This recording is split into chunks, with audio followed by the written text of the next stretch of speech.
கர்த்தருடைய நாமத்துக்கு மகிமை உண்டாவதாக. கிறிஸ்தேசுவின் நாமத்தில் நீங்கள் அனைவரும் நலமாக இருக்கிறீர்கள் நான் விசுவாசிக்கின்றேன். இன்னைக்கு நான் உங்களுடன் கூட பகிர்ந்து கொள்ள ஆசைப்படுகிற வேத வசனம் என்னவென்றால் சங்கீதம் 18. இந்த 18வது அதிகாரத்துல என்ன சொல்லி இருக்குன்னா, தாவீது அவருக்கு அநேக சத்துருக்கள் இருந்தார்கள். சத்துருக்கள் மாத்திரமல்ல, சவுலும் அவருக்கு எதிராக வந்தார். அவர்களுடைய கையில தாவீதை எப்படி தேவர் தப்புவித்தார் என்பதுதான் இந்த வசனத்துல சொல்லி இருக்கு. இதுல நம்ம 18வது வசனத்தை நம்ம வாசிச்சோம்னா, என் ஆபத்து நாளில் எனக்கு எதிரிட்டு வந்தார்கள், கர்த்தரோ எனக்கு ஆதரவா இருந்தார். இதுல கர்த்தரோ எனக்கு ஆதரவா இருந்தார். எதனால கர்த்தர் தாவீதுக்கு ஆதரவா இருந்தாருன்னா, அவர் தேவனுடைய வார்த்தையை கைவிட்டதில்லை. இன்னும் நியாயங்களை எல்லாம் அவருக்கு முன்பாக வைத்தாரு. பிரமாணங்களை கைவிட்டதில்லை அவரு. இன்னும் மன உண்மை அவர் இருந்தாரு. அப்புறம் துர்க்குணத்தை அவரை விட்டு விலக்கி இருந்தாரு. சோ இதனால இதெல்லாம் அவர் கர்த்தருக்கு பிரியமானது அவர் பண்ணதுனால தேவன் அவருக்கு ஆதரவா இருந்தாரு. சோ இந்த மாதிரிதான் நம்ம இந்த விஷயங்கள் எல்லாம் நம்ம பண்ணும் போது தேவன் நம்மளுடைய லைஃப்ல நமக்கு என்னெல்லாம் பண்ணுவாருன்னா, அந்த வசனத்திலே சொல்லி இருக்கு அழகா.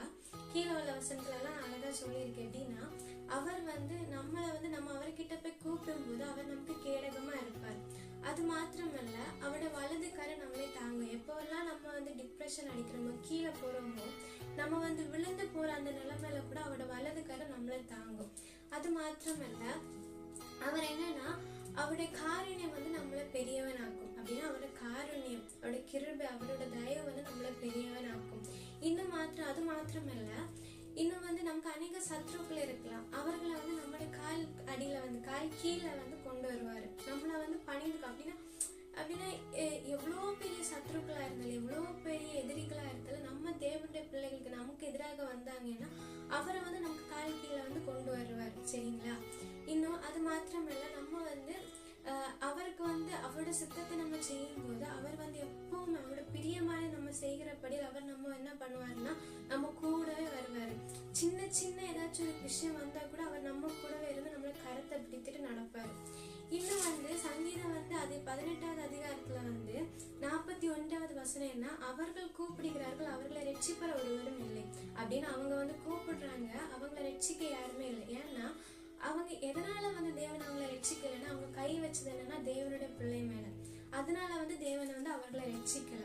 சோ இந்த மாதிரிதான் நீங்களும் ஏதாச்சும் உங்களுக்கு நிறைய பேர் எதிரிகள் நிறைய இதெல்லாம் இருக்கலாம்.